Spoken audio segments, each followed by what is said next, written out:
Here are the horoscopes for the week of the 18th to the 24th of July 2016. We come into the week with much energy in the sign of Leo. So Venus and Mercury both went into Leo last week. Venus is our heart and our values and our creativity, and Mercury our expression. Leo is the radiant, confident, golden, five-pointed star that's here to radiate and shine its brilliance. So this is a very joyful combination. So for the next couple of weeks we've got a chance to really explore what we value, the creative expression of that, and to shine as brightly as we can. Last week we spoke of the fact that not all Leo energy is confident. We may be here to actually learn about being more confident and shining more brightly. Often in early life we're taught how not to shine our light, how to hide it, and how to not blow our own trumpet. But we have gifts, and these are something to be grateful for. So to get back to the gratitude of your creativity, to get rid of the limiting narrative that says I can't sing or I can't dance or I'm no good at this, and actually challenge those thoughts while Mercury is in Leo. We don't have to perform for others. Sometimes it's just about bringing out those natural gifts in ourselves and enjoying them for ourselves. There's an interesting dynamic across the charts this week as we have a full moon in Capricorn. And Capricorn can be too hard on itself. It can work too hard, set goals quite far back in the past and then just struggle to achieve them and keep ploughing on, but losing the joy, losing the momentum of that project in the actual delivery of it and the pushing ahead. So we have this Leo energy and we have Capricorn as well. So to find the balance between work and play seems a big message of this Capricorn full moon. Many people do what they think they need to do in life, what's obvious, what's linear, what's rational on the CV, continuing on a path that was set in the past towards goals that may no longer be relevant, and sidelining all the hobbies and interests, all the fun and freedom to the spare time after the working day is done. So with this dynamic, with the Capricorn full moon, first of all we can look back to the 10th of January.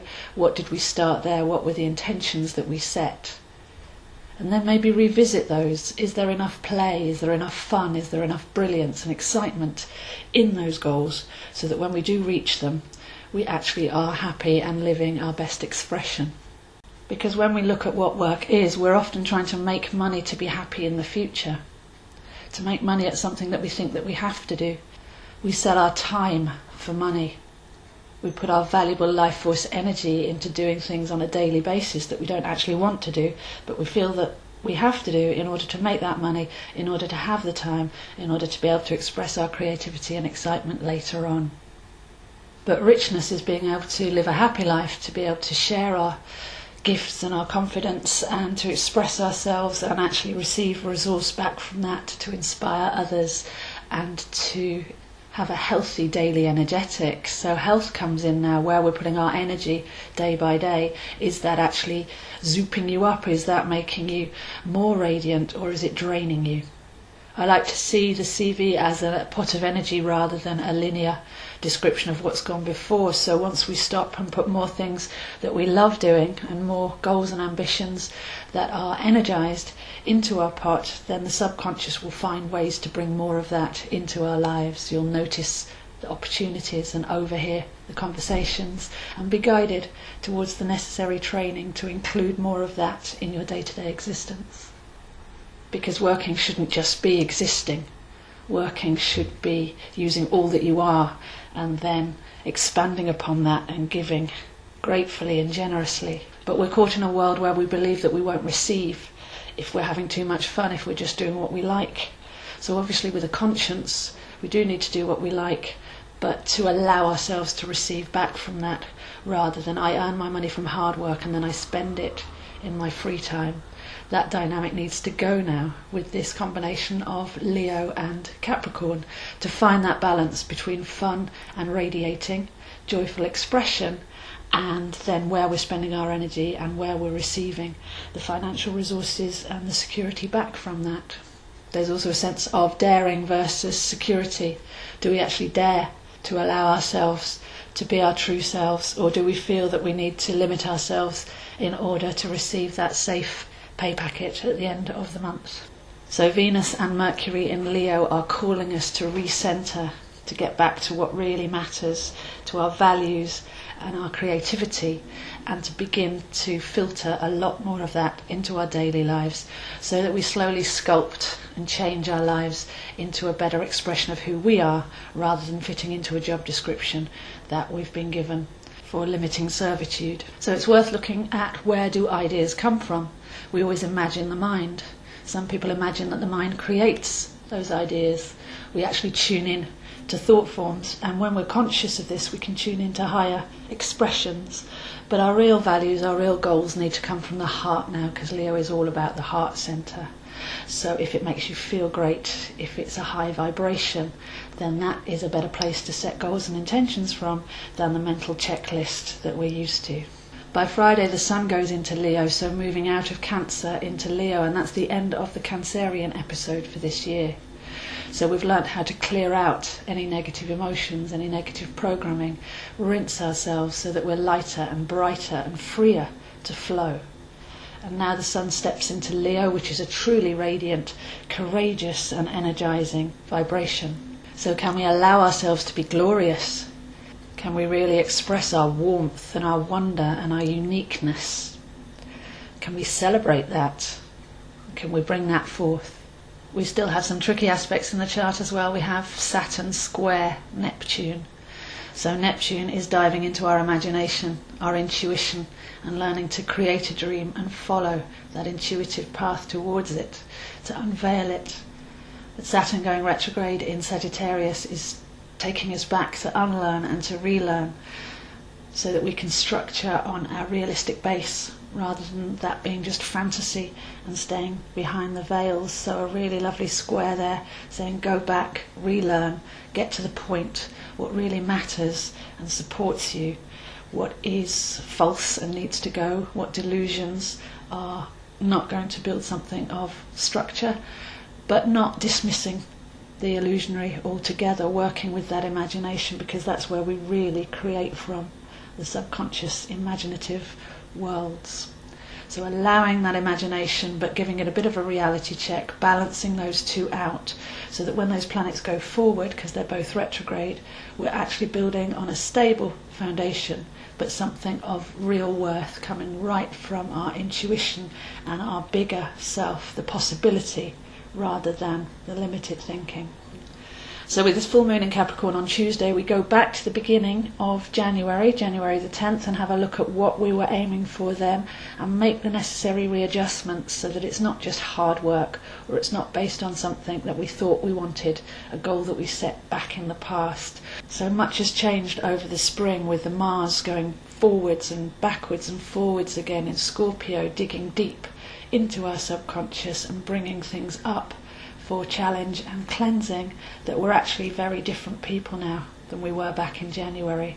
So under this Capricorn full moon, with all this beautiful, gregarious, energized Leo activity, we can return to the heart and make those necessary adjustments, so that we're not working towards something that, if we achieve it, has little value, or just brings more stress, more use of our time towards something that's not worthy of our true creative expression.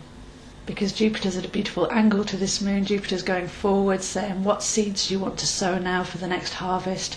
So we're looking forwards to the next year. What do we really want to plant? Because we'll only receive the harvest of the seeds that we've planted. So if that does have to be more money or more stress or more recognition, then by all means you can go ahead and do that. But what about your daily life? What about what actually matters to you? How you'd like to be living, and what your being is wanting to express, because being and doing are often two separate things. So the beingness, what kind of a day would you like to have? What kind of people would you like to be around? What kind of team would you like to work in? And recognition and development and growth would you like to feel, that's naturally aligned to your core self, rather than trying to fit into somebody else's structure and climb a ladder that has a glass ceiling at the top of it. So in this age of Aquarius, we're looking at sovereignty, we're looking at individual thought, we're looking at knowing ourselves and creating our own world from our true vibration, and the balance of power, taking power back. You'll notice there's a lot of politics that goes on in the month of Cancer, and people talk about leaders and people in power, but that's an illusion because you are your own government. Government meaning to control the mind. So where is your mind being controlled from? Is it other people and politics and illusions on the outside, or can you take that power back and become the master builder yourself? So all told, an interesting dynamic here, the radiance and joy of Leo. By the end of the week we'll have Mercury, Venus and the Sun all in that courageous and daring sign, asking us to be audacious and to grow and to express and to shine, versus the full moon in Capricorn with Pluto nearby, asking us to make sure that that's solid and to build on our own foundations and not to give away our power or to keep repeating a linear story towards some potential future glory, but ignoring our own joy and our own expression on a daily basis. So there's a balance to be found between those two. The story goes on all week, it's unfolding gently in the background, no big changes actually happening, but to rinse off all that Cancerian learning and to look back to the beginning of January, to recalibrate and to refocus and to add more joy is the message of this week. So those are the horoscopes for this week, and I'll see you next week. As we move along in life, we can often forget parts of ourselves, and this is what your chart reading is very good for, because you're reconnecting with parts of yourself that you might have forgotten or put by the wayside in order to get by. So when you have a chart reading, you can actually reconnect with all of your potential to see where it's best directed and to make the most of yourself.